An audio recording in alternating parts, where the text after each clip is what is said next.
Welcome back to my grammar guidance channel. আজকে আমি ভিডিওতে তোমাদের ন্যারেশন চেঞ্জের টেন্সের পরিবর্তন কিভাবে হয় সেই বিষয়েই আলোচনা করব। ন্যারেশন চেঞ্জের ক্লাসগুলো পরপর আমি আমার ইউটিউব চ্যানেলে আপলোড করছি এবং যারা ন্যারেশন চেঞ্জের সমস্যায় রয়েছে বা পরিবর্তন ন্যারেশন চেঞ্জ করতে তোমাদের অসুবিধা হয়, এই ভিডিওগুলো তাদের ভীষণ উপযোগী। এবং এই ভিডিওগুলোতে আমি একেবারে সহজ সরলভাবে কী করে ন্যারেশন চেঞ্জ করতে হয়, কীভাবে ডাইরেক্ট স্পিচ থেকে ইনডাইরেক্ট স্পিচ করতে হয়, সেই বিষয়গুলো আজকে আমি আলোচনা করব। তো আজকের টপিক হচ্ছে যে টেন্সের পরিবর্তন, সেই টেন্সের পরিবর্তনগুলো কিভাবে হয় সেই বিষয়ে আলোচনা করব। দেখো, আমি প্রথমে লিখেছি যে রিপোর্টিং ভার্বে যে টেন্স থাকবে রিপোর্টেড স্পিচের ভার্বও সেই টেন্সেই হবে। অর্থাৎ রিপোর্টিং ভার্ব যদি পাস্ট টেন্সে থাকে, রিপোর্টেড স্পিচের ভার্ব পাস্ট টেন্সেই হবে। কিন্তু ব্যতিক্রম কোথায়? না, রিপোর্টিং ভার্ব যদি প্রেজেন্ট টেন্স বা ফিউচার টেন্সে থাকে তাহলে রিপোর্টেড স্পিচের ভার্বের কোনো পরিবর্তন হবে না বা টেন্সের কোনো পরিবর্তন হবে না। তো বিষয়টি বোঝানোর জন্য আমি একটা টেবিল তৈরি করেছি। এই টেবিলের মধ্যে আমি বিষয়গুলো বোঝানোর চেষ্টা করছি। ধরা যাক রিপোর্টিং ভার্ব পাস্ট টেন্সে রয়েছে, রিপোর্টেড স্পিচের ভার্ব রয়েছে প্রেজেন্ট ইনডেফিনিট টেন্সে, তাই পরিবর্তন হয়ে ওটা হয়ে যাবে পাস্ট ইনডেফিনিট। আবার রিপোর্টিং ভার্ব পাস্ট টেন্সে আছে, রিপোর্টেড স্পিচের ভার্ব প্রেজেন্ট কন্টিনিউয়াস টেন্সে রয়েছে, পরিবর্তিত হবে এটা past continuous. Reporting verb past tense, reported speech present পারফেক্টে আছে, পরিবর্তিত হবে হয় পাস্ট পারফেক্ট। আবার রিপোর্টিং ভার্ব প্রেজেন্ট টেন্সে আছে, রিপোর্টেড স্পিচের ভার্ব আছে প্রেজেন্ট পারফেক্ট কন্টিনিউয়াস, চেঞ্জ হয়ে হবে পাস্ট পারফেক্ট কন্টিনিউয়াস। তবে তারপরে দেখো, এটা খুবই লক্ষণীয় বিষয় এবং প্রত্যেককে অবশ্যই মনে রাখতে হবে, যদি দুদিকটা পাস্ট টেন্স হয়ে যায়, মানে রিপোর্টিং ভার্ব এবং রিপোর্টেড স্পিচ যদি একই টেন্সে হয় তাহলে পরিবর্তন হয়ে সেটা হবে পাস্ট পারফেক্ট টেন্স, পরিবর্তন হয়ে হবে পাস্ট পারফেক্ট টেন্স। আবার দেখো, যদি দেখা যায় যে রিপোর্টিং ভার্ব পাস্ট টেন্সে আছে আর এদিকে রিপোর্টেড স্পিচ পাস্ট কন্টিনিউয়াসে রয়েছে, তাহলে পাস্ট আর পাস্ট মিলে পাস্ট পারফেক্ট, তার সঙ্গে রয়েছে যেহেতু কন্টিনিউয়াস তাহলে কন্টিনিউয়াস বসে যাবে। রিপোর্টিং ভার্ব রয়েছে পাস্ট টেন্সে, কিন্তু রিপোর্টেড স্পিচের মাধ্যমে ইউনিভার্সাল ট্রুথ বা হ্যাবিচুয়াল ফ্যাক্ট বোঝানো হচ্ছে বা চিরন্তন সত্য বা অভ্যাসগত কাজ বোঝানো হচ্ছে, সেক্ষেত্রে টেন্সের কোনো পরিবর্তন হবে না। তো এই বিষয়গুলো আমাদের মাথায় রাখতে হবে এবং কিভাবে আমরা এই চেঞ্জ করছি কয়েকটা উদাহরণ দিলে তোমরা বুঝতে পারবে।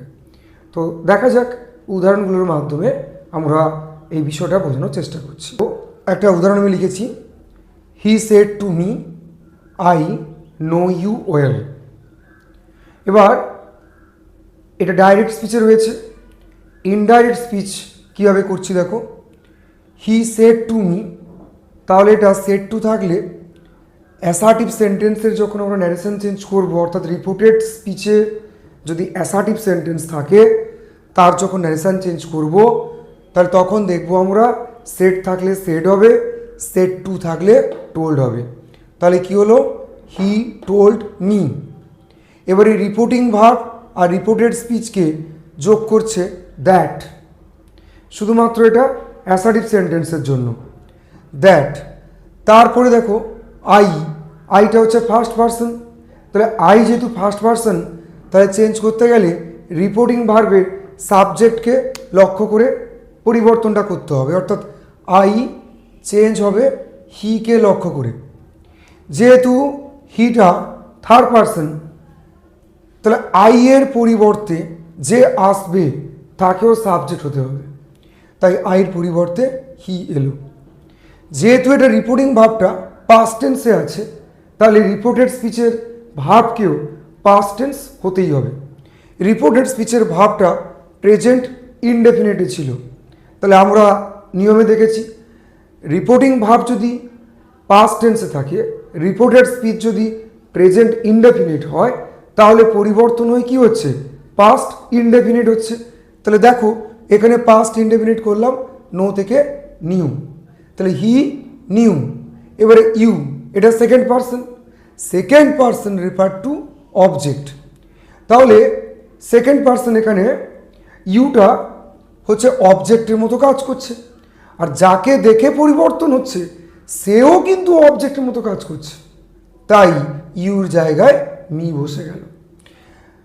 হি told me that he knew me well. তাহলে এই উদাহরণটির মাধ্যমে যেটা আমি বোঝাতে চাইছি যে রিপোর্টিং ভার্ব পাস্ট টেন্সে আছে এবং রিপোর্টেড স্পিচের ভার্বটা প্রেজেন্ট ইনডেফিনিট টেন্সে আছে। তাহলে পরিবর্তিত হয়ে এটা হয়ে গেল পাস্ট ইনডেফিনিট টেন্স। তো এইভাবে আমরা টেন্সের নিয়মগুলো এরকম উদাহরণের মাধ্যমে সহজ করে বুঝতে পারি। আরও দু একটা উদাহরণের মাধ্যমে এটা দেখা যাক। দেখো আমি দ্বিতীয় আরেকটি উদাহরণ দিয়েছি। হি said to me, comma inverted comma শুরু, ইউ আর ডুইং ওয়েল। এক্ষেত্রে দেখো আমি কি করলাম, সেড টু যেহেতু আছে তা টোল্ড হবে, হি টোল্ড মি, তারপর দ্যাট। এবার ইউটা second person refer to object, তাহলে রিপোর্টিং ভার্বের অবজেক্ট এখানে মি আছে। এবার ইউ যেহেতু সাবজেক্ট তাই এর জায়গায় মি এসে বসতে পারবে না, কারণ কি মিটা অবজেক্ট, তাহলে সাবজেক্টের জায়গায় আমাকে সাবজেক্ট বসাতে হবে। তাহলে মি থেকে সাবজেক্ট করলে হবে আই।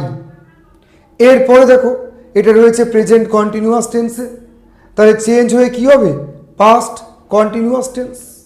সেইভাবেই হয়েছে আই ওয়াজ ডুইং ওয়েল। তো এইভাবে আমরা টেন্সগুলোকে পরিবর্তনের মাধ্যমে আমাদের টেন্সের নিয়মটা বুঝে নিতে পারবো। তো আরও পরবর্তী ভিডিওগুলোতে আমি কিছু এক্সাম্পল নিয়ে আসবো এবং এক্সাম্পলগুলো দিয়ে তোমাদের বারবার বোঝানোর চেষ্টা করব কিভাবে টেন্সের পরিবর্তন হচ্ছে এবং কিভাবে পার্সন চেঞ্জগুলো হচ্ছে। তো আজকে এই পর্যন্ত। Thank you very much for watching this video.